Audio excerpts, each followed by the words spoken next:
जैन परिषद सुरू झालं की सगळ्यांनाच रोज रोज भाजी काय करायची याचं टेन्शन येतं। चला तर मग आपण जैन परिषद स्पेशल पापड मेथीची भाजी कशी बनवायची ते बघूया।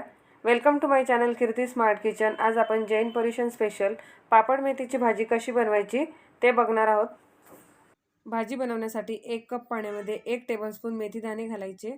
मंद आचेवर या मेथी दाण्याला या पाण्यामध्ये 5 ते 6 मिनिटं उकळून घ्यायचे। मेथी दाणे पाण्यामध्ये उकळून घेतल्यामुळे या मेथी दाण्यांचा कडवटपणा निघून जातो। 5 ते 6 मिनिटांनंतर गॅस बंद करायचा आणि या मेथी दाण्यातील पाणी गाळून घ्यायचं।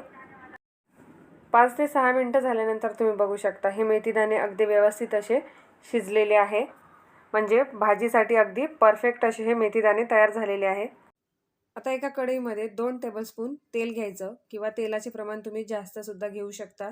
अर्धा टीस्पून जिरी मोहरी घालायची, 2 चिमूट हिंग घालायचा, अर्धा टीस्पून हळद घालायची, 1 टीस्पून लाल मिरची पावडर घालायची, चवीनुसार मीठ घालायचं। गॅस मंद आचेवरच ठेवायचा आणि हे सगळं साहित्य एकत्र करून घ्यायचं।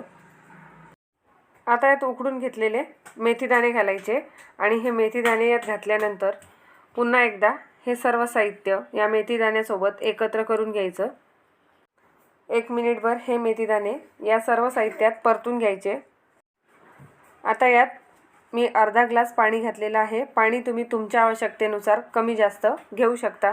पाणी घातल्यानंतर पुन्हा एकदा हे सगळं साहित्य एकत्र करून घ्यायचं आणि मंद आचेवरच या पाण्याला उकळून घ्यायचं। 2 ते 3 मिनिटे उकळून घेतल्यानंतर यात उडदाचे पापड घालायचे। तर पापड तुम्ही तुमच्या आवश्यकतेनुसार घेऊ शकता। मी इथे 6 उडदाचे पापड घेतलेले आहे। पापडाचे प्रमाण तुम्ही कमी जास्त घेऊ शकता।